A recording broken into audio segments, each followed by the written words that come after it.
This is Dubai Eye 103.8. Okay, so a warm welcome to our guest this hour, engineer Hassan Omar, the chairman of Dubai Quality Group. First of all, thank you so much for coming in. Oh, Natalie, thank you very much for hosting me and hosting Dubai Quality Group.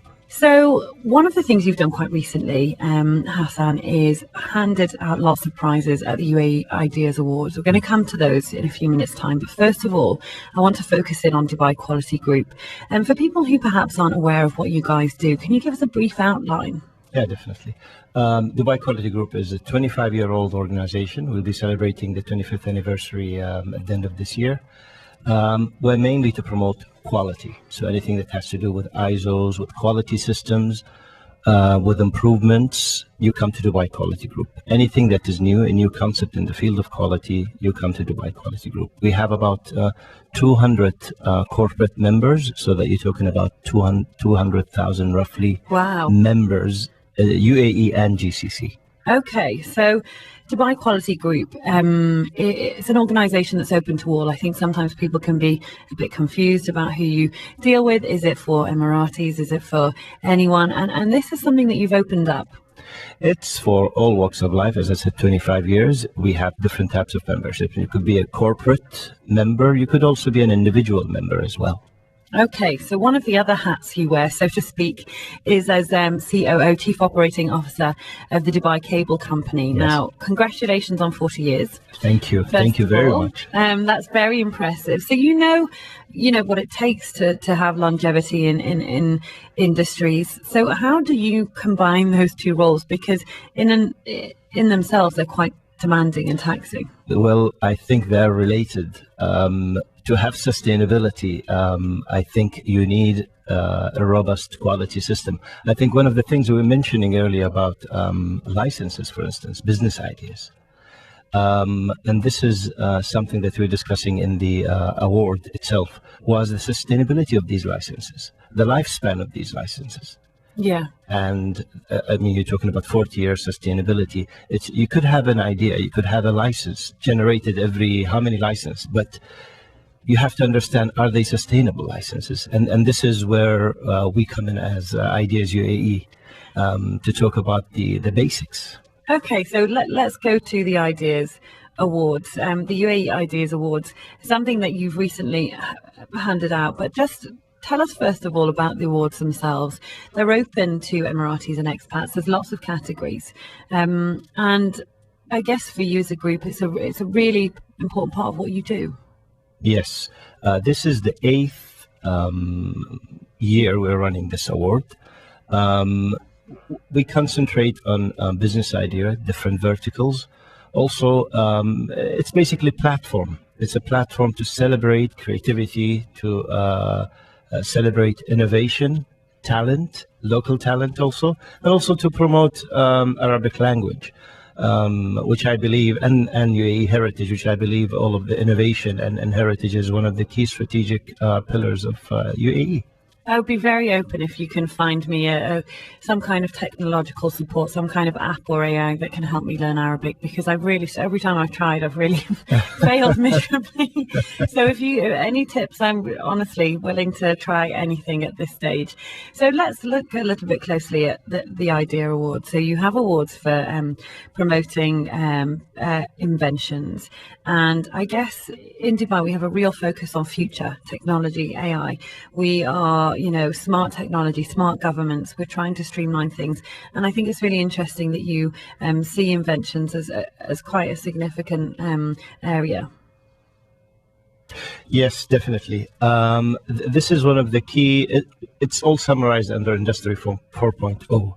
And this is one of the key pillars of the strategy of not only Dubai, but the UAE. One of the key things we're concentrating here in the award itself is about digitalization. We have lots of ideas that are concerned about automation and digitalization. For instance, some of the ideas we're talking about are alarms, for instance, by DEWA, for instance. They have a new system now that if your consumption goes above in terms of water consumption, an alarm comes to you, so you control the consumption. And that by itself, I think since they started this initiative, they saved about 280 million gallons of water. This is in the Wow. field of the environment itself. We have other Yeah. areas also, like the General Directorate of Residency and Foreign Affairs. They had an idea to issue permits, and you're talking reductions from hours into seconds. Wow. That's the state. That's the level of automation that is taking place. You have also digitalization and automation in other areas. For instance, when you come to heritage, for instance, you have American University of Ras Al Khaimah. They came up with an idea to digitalize and document all of these about 6 old historical houses in Ras Al Khaimah, Wow. so that they can preserve it for the future and have all the documents around it digitally. So it's like a digital footprint of these buildings. Amazing. So you're serving digitalization, plus you're preserving the heritage as well. So I guess the standard was really high for the winners. Any particular winners of the awards that really stuck with you? Yeah, well, I mean, the winners were in different categories. We honored about 9 entities overall. A few that that impressed me really was one, an initiative by Dubai Police, where they were accrediting Arabic speakers, inmates, to teach Arabic to non-Arabic speakers. You know, the beauty of it is that it's first of all, you know, the effect of teaching and behavior. Yeah. So this is something very positive, and as well you're promoting the Arabic language. That was a good initiative. Another was by Ministry of Health, an initiative. Actually, they have a patent on this in the States. Wow. And it's about diagnostics and asthma through, I think, liquid samples. Interesting. Yeah, another initiative also by the, I think, Ministry of Health also was about streamlining and nursing resources. For instance, they were matching the experiences of the nurses with the level of care and that were required by the patients. So that by itself generated more than 22 million savings by itself. Wow. Yes. So some of the people that entered the awards, then they have a successful product or concept that is there, and they can prove that they've got something great. I guess some of the winners though had to, you know, show the judges that this was a great idea, and they tested the idea, which is what we're kind of talking about today, testing the idea. So some of them, like you mentioned, the test for asthma, it's tangible. You can see that they have a patent, there's a product. But there are other things, I guess people were trying to impress you, and they were saying, if we get to do this, this is how it would work, which is a slightly different concept, right? Well, this is taken care of in the award. For instance, we have a panel that are looking into this, plus there's a judging panel on top of the panel itself. One of the criteria that we look at, there are about 6 criteria. One of them is about the feasibility study of the idea. You see, the thing is, many think that just because it's digital, it's going to be successful. They don't realize that digitalization by itself is not the end, it's a mean. So the core question you have to ask yourself is, does this idea add value? What is the value proposition of that idea to the end customer? So you have to then recognize your customers, you have to recognize the environment, etc., and you have to come up with a model. And the good thing about digitalization is that instead of building the full physical model of something, you can build a virtual model of something and test it out in a pilot separately. So this is one of the things that we are discussing now, is having a copy of the model in a virtual format so that you could test it out. Yeah, but testing that idea, if you want to start a business, set up a company, is something that we talk about often on the show. And everybody's got different suggestions, and I'd be keen to hear from you. You know, techniques or ideas you have for people in terms of testing their ideas. I would say most people listening to this program will think, I've got at least 1 or 2 good business ideas. But how do we know if they really are any good? As I mentioned earlier, just because everybody else, one of the things to watch out for is just because there's a trend, everybody else is doing it. It doesn't mean that if you do that, it will be successful or sustainable. One way of testing it, as I said, a virtual copy of that idea in a smaller scale where you could test it out. And digitalization here is an excellent tool that could test that. Another is you have to ask yourself about the value proposition. Why would somebody buy from that business? What are the services you're offering? What is the core product that you're offering into the market? And how do you differentiate it? How is it differentiated from everybody else? I mean, does it provide different feature? Really? You have to really ask that. Is it coming at a lower cost? What's the innovation in that idea? And that you can't find by yourself. You have to seek advice actually before jumping into that ideas.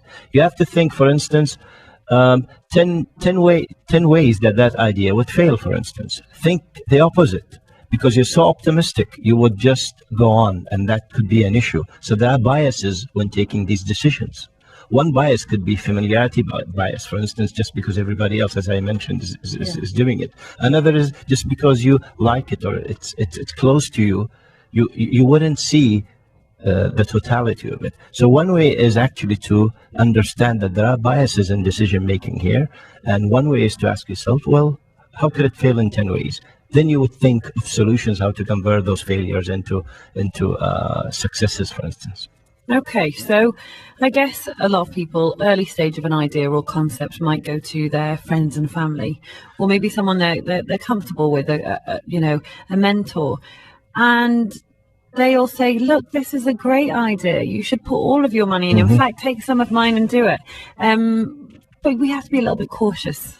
There's a bias there, as I said. It's seeking advice from people who are very close to you, who normally wouldn't want you to see you fail, or maybe they would just flatter you, maybe. The right thing to do is to seek advice from different stakeholders. Family is one stakeholder, but then financial professionals, or you have to consider speaking to bankers, you have to consider speaking to other entrepreneurs, you have to consider speaking to customers who might be who end up being the end users. So you need to look at the various stakeholders and seek their advice, not only from family. So stakeholder analysis is another thing that might consider for that. And let's take this from the other way around. If someone, a friend of yours, family member says, "Look, you're in the business world, I've got this great idea," how do you break it to them that perhaps it's not the magical idea that's going to make them their first million dirham? You have to be truthful. I mean, the chances are known. As I said, always start with lower risk, small, and then see if you can scale it. Now there are many techniques like crowdfunding. I think it will become viable at one point of time in the UAE. This is by seeking resources. Another would be what we used to do earlier, have a group of friends come up and do an idea. I mean, it's encouraged to, now the government is encouraging small businesses to rise up, etc. So, but the idea is to minimize your risk. I mean, if something would require X amount of money, well, think, can you do it in 1/10 of that using digitalization? Okay, so one of the things you mentioned I thought was quite interesting was about starting small. Coming up on the program in a little while, we've got two young men, Yusuf and Ryan, who are coming in. They're the co-founders of Think Small, Think Smart, 17 and 16 years old. And I guess they're taking what you've said very literally. Get a great idea, but start small. As you said, the financial outlay isn't going to be as big. The risk is also not going to be as high. I guess that starting small, though, is people sometimes want to break out and start a business and have this big business already. And it does take a lot of behind the scenes effort to start small and then think about the next steps. Yes, our life is like that. I mean, we always take baby steps. I mean, we don't start by running. I mean, we learn and we fail, but we know that not after the 10th fall, we don't stop, we just continue. And this is the idea behind starting small. But it will enable you to continue if you fail. If you start big, if you fail, you won't be able to continue the next phase to correct the failures. Yeah. That makes absolute sense. If you've not put your whole home and life savings in there, there's more chance that you can wipe the slate clean and start something else. One of the things I did want to mention is, they're coming in to talk about their business, think small, think smart. How heartened are you by young people in the UAE at the moment and their ideas for entrepreneurship, social entrepreneurship, all of these different kinds of things? We're seeing so many young people keen to get involved and do well. I'm impressed, actually. They're different than the earlier generation. They are forward thinking, and they do take steps and action. They don't just stop at the imagination and the dream stage. Actually, they're very keen on taking their ideas into realization. This is one of the key differences that I am finding. It's interesting. I guess when I went to school, I don't know about you, probably around the same time as me, there wasn't an option to be an entrepreneur in the careers test. There was no such choice. It wasn't like, do you want to be a lawyer? Do you want to be a doctor? Do you want to be a teacher? Do you want to be an engineer? Do you want to, well done. Do you want to be, all of these options? And I guess it's quite new, the idea of having a business. But you talk to young people today and they're innovative, they're excited. And having their own company is really, really a common idea and desire, which I just find fascinating. Yes, it is. I mean, if you look at today's curriculums, you find now kids coming up with business idea. I mean, slime business, for instance, that was going on for some time. I had to pay a few dirhams to my daughter, 5 to buy it. But this is interesting. In my lifetime, I never come up with that when I was in school. No. It's the direction it's going is really, really interesting. One of the things I wanted to talk to you about is at Dubai Quality Group. You hold conferences. Tell us why it's so important to get all of these people in one room. Because you have lots of members, you have lots of diverse experiences, but you bring them together for, like we've discussed, the Ideas Conference. Why is it so important?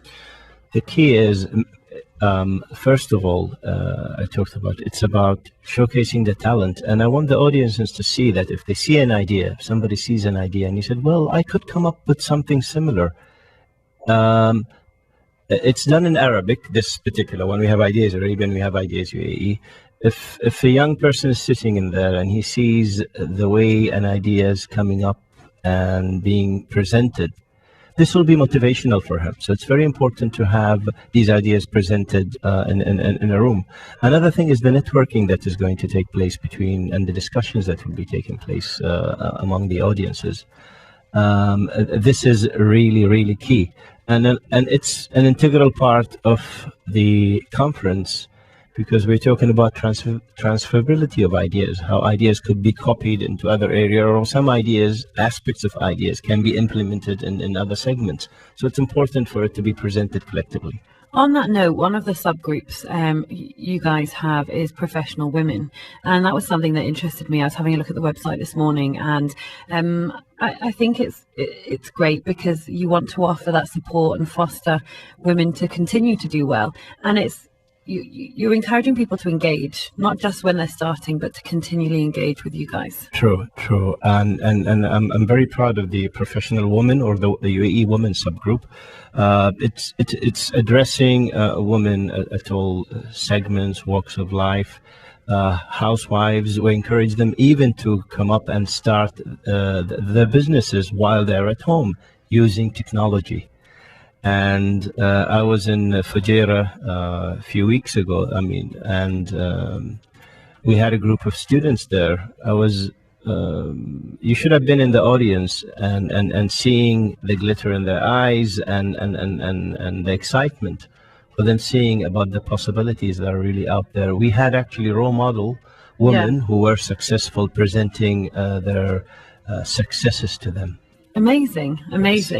I really want to thank you for your time. It's been a real pleasure to talk to you this morning and learn a lot more about Dubai Quality Group.